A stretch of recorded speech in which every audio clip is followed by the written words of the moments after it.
칭찬이라 하는 제목을 가지고 말씀을 좀 나누고자 합니다. 요한복음 12장 2절로 가보면 거기에도 동일한 이 이야기가 기록이 되어 있습니다. 누가 과연 이 이야기를 했을까? 흡의한다고. 누가 예수님이 지금 마리아가 깨트린 이 향유를 예수님을 향하여 청승을 다하여 깨트렸는데 그렇게 흡의하느냐라고 옆에서 비판하고 판단한 사람이 누구였을까? 요한복음 12장 2절에는 숨겨놓은 한 사람이 등장하는데 바로 가룟 유다였다는 것입니다. 가장 예수님 측근에서 함께했던 자들, 그 가운데에서 원망과 불평이 있었다. 그것도 예수님이 연복기를 맡겼을 만큼 그렇게 소중하게 있었던 사람. 그래서 우리가 하나님의 일을 할 때에 가장 소중히 생각해야 될 그것이 있습니다. 내가 가장 충성스럽게 생각하지만 거기에는 때로는 예수님의 마음을 아프게 하는 가시가 있을 수 있다는 것입니다. 그것이 충성이라 생각하지만 어쩌보면 충성이 아니라 하나님의 마음을 잘못 이해하는 그러한 경우가 너무나 많다는 겁니다. 오늘 이 가룟 유다를 비롯한 주위에 있는 사람들이 흡이라고 그것을 선동한 사람이 바로 가룟 유다였다는 것. 그래서 오늘 이 이야기를 들은 예수님이 거기에 대해서 정의를 내립니다. 조금 더 구체적으로 깨닫지 못하는 자들에게 이야기를 한다는 이야기죠. 자, 오늘 이 이야기를 통하여서 내가 예수 그리스도 안에서 작게 헌신했지만 이것이 얼마나 크게 인정받는지, 큰 상으로 인정받는지 거기에 대해서 한번 말씀을 나눠보고자 합니다. 먼저 오늘 이 여인의 모습이 누구에게 있는가? 첫째는 대상이 문제입니다. 대상이 참 소중하다는 것입니다. 오늘 여기에 본문의 7절에 보니까 가난한 자들은 항상 너희와 함께 있으니 아무 때라도 원하는 대로 도울 수 있거니와 나는 너희와 항상 함께 있지 아니하리라. 그렇게 얘기합니다. 나라는 대상입니다. 가난한 자들과 나, 즉 예수님과 대비시켜서 말씀하시는 것입니다. 여러분, 우선순위라는 것이 항상 있지요. 가난한 자들을 도와야 될 우선순위가 있고 예수님을 섬겨야 될 순위가 있다는 것입니다. 하나님의 일과 세상 일 그리고 나의 일, 우선순위가 있다는 것입니다.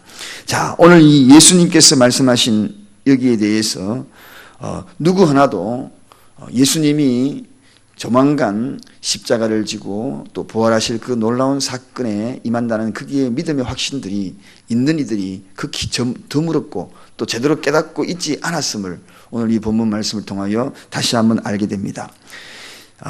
사실 이러한 모든 일들에 대해서 예수님은 미리 익히 수없이 밝혔지만 전부 근성으로 들었다는 겁니다.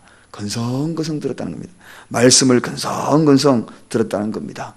말씀을 정말 정령 제대로 그렇게 들었다면 제자들이 아마도 이런 이야기, 가룟 유다 입에서 이런 이야기가 나오지 않았을 것입니다.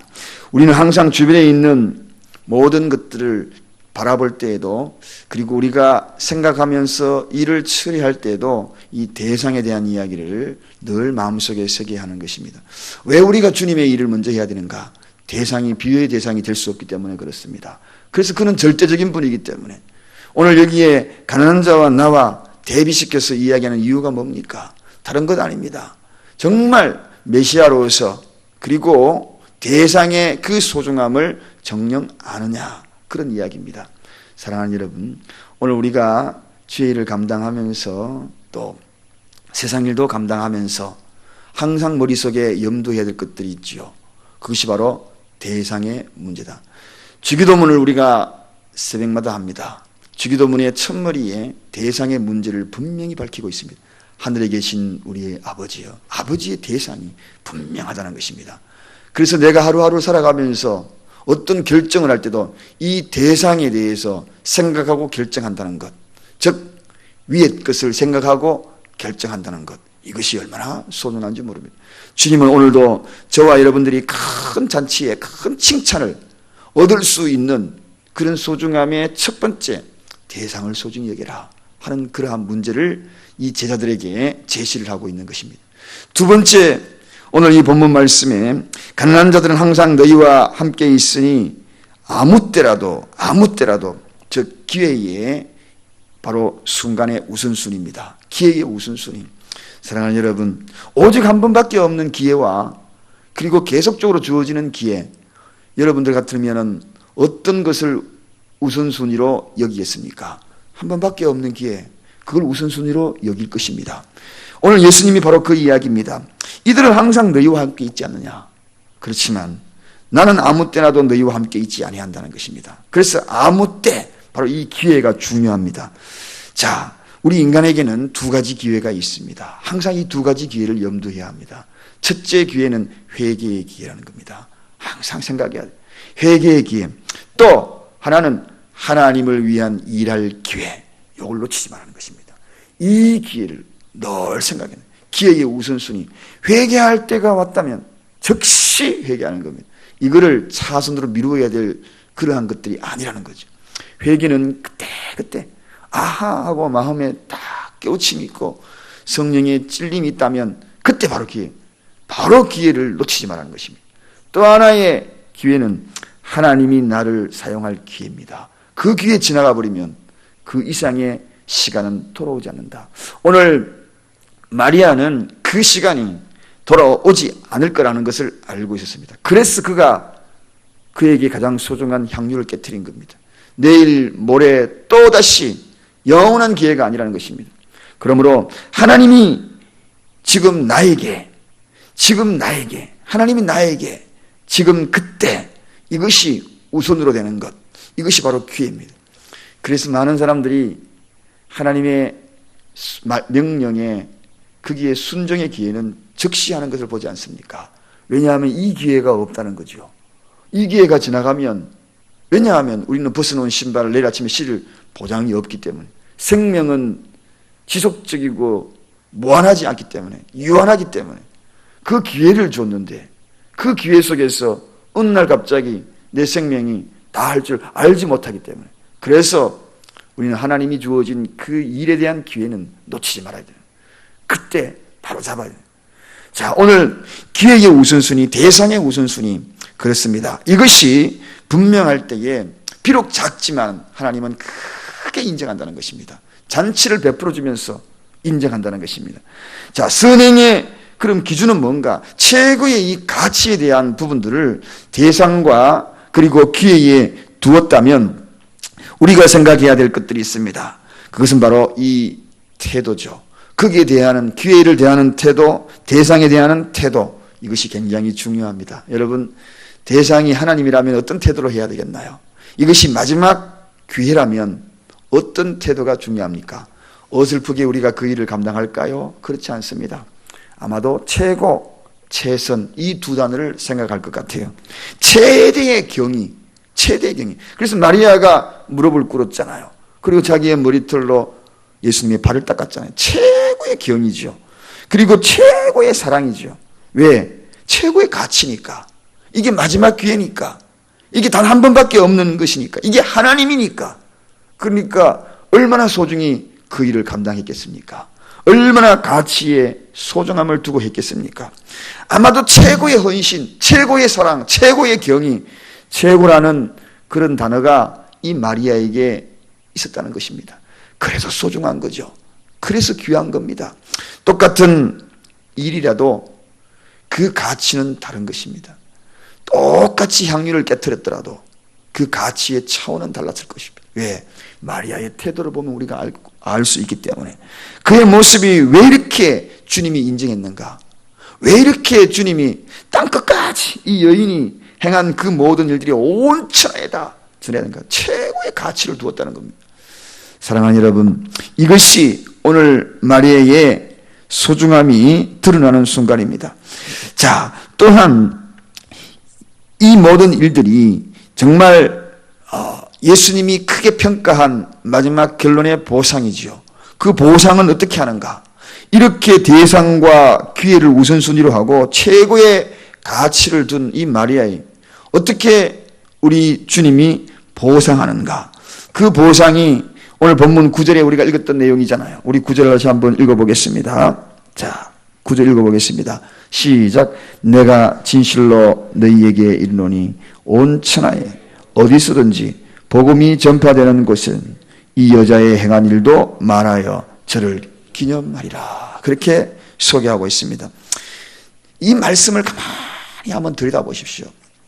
사실은 이 말씀에 마리아는 원래 예수님에게 할 때에 자기의 그슬로 올라가서 언젠가 예수님이 자기에게 행한 너무나 사랑을 베풀어 주었던 그 사랑의 도덕적인 보답이었어요. 알고 보면. 그래서 그 고귀한 그 도덕적인 보상으로 그때 나에게 함께했던 그 은혜를 내가 최고로 하겠다. 그때 나에게 베풀어 줬던 그 사랑을 최고로 하겠다. 그렇게 해서 최고로 했는데 예수님의 보상은 너무나 컸다는 겁니다. 즉 예수님은 예수 안에서 하나님의 작은 일을 했다 할지라도 큰 보상으로 보답한다. 즉 영적인 가치로 인정하더라는 겁니다. 우리가 오늘날 성전에서 하나님의 일들 작은 것을 하지만 내가 이 교회에서 은혜 받은 것 너무 감사해. 기도할 수 있는 공간 너무 감사해. 작은 일을 하지만 우리 예수님의 평가는 그 평가를 영적으로 크게 생각하더라는 것입니다. 사랑하는 여러분, 신앙적인 가치로 평가하더라는 것입니다. 도덕적인 양심으로 내가 일한 것도 예수 안에서 했다면 그것은 신앙적인 가치를 부여하여서 하늘의 가치를 두고 예수님이 평가하더라는 것입니다.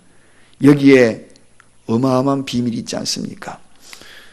사랑하는 여러분, 어느 날 갑자기 여러분이 목장을 위하여서 정말 예수님의 사랑을 위해서 목자로서 이렇게 목원들을 이렇게 사랑으로 돌봤다면 그 목원들이 목자의 사랑을 알고 그리고 나도 이렇게 예수 믿다가 사랑을 입었네 하면서 내가 작은 것이라도 무엇인가 한번 헌신해 봐야지 하면 도덕적인 마음이 그에게 베푼 만큼 받았던 만큼 무엇을 행했다면 우리 주님의 평가는 내가 받은 것에 대한 평가로 끝나는 것이 아니라 신앙적인 평가, 영적인 평가로 가치의 기준을 달리하더라는 것입니다.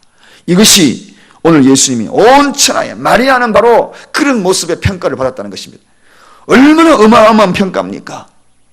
그저 1년치 전체로 따지자면 1년치 노동자의 그러한 임금이에요.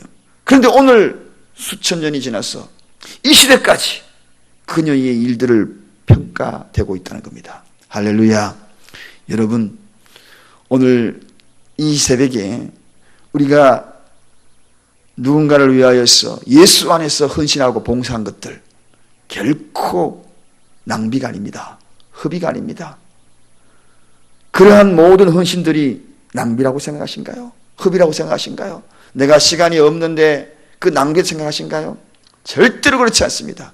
어마어마한 보상이 있다는 것입니다. 큰 보상이 있다는 것입니다. 그것을 영적인 가치의 기준을 두어서 오늘 이 여인의 이 평가의 기준을 보면 온 천하에 이처럼 보상하고 칭찬하는 것 보셨습니까? 사람들이 다 모인 것도 교우들 다 모인 곳에서도 칭찬받는 것도 아니고 온 천하에 학교 운동장에서 교장 선생님이 전교생 보는 데서 몇백 명 되는 데서 시상하는 것이 아니고 온 천하에 이 여인이 하는 일. 그래서 예수 안에서 하는 일들이 참 소중하다는 것입니다. 그것은 작지만 이렇게 어마어마한 보상과 가치를 둔다. 자, 이제 말씀을 정리합니다. 우리의 선행의 기준을 어디에 둘 것인가? 봉사의 기준을 어디에 둘 것인가? 세상에서 봉사하더라도 기준의 가치를 달리하십시다. 대상입니다. 대상. 그리고 기회의 우선순위입니다. 그 기회의 우선순위가 뭐라고요? 회개의 우선순위, 헌신의 우선순위. 그리고 그 봉사의 가치, 최고의 가치를 두고 하자. 최선, 최대, 경의, 최고의 사랑, 최고의 헌신. 아주 소중한 문제입니다. 그럴 때에 하나님은 우리의 그 헌신 봉사를 온 천하에서 평가하는 도덕적인 헌신도 영적인 평가로, 하늘나라의 평가로, 단순한 봉사도 하늘나라의 평가로 그것으로 우리에게 허락하신다. 오늘도 그 은혜를 누리며 여러분들의 마음속에 내 인생에서 아름다운 열매들이 가득하기를 주님의 이름으로 간절히 축원드립니다. 기도하겠습니다. 하나님 아버지,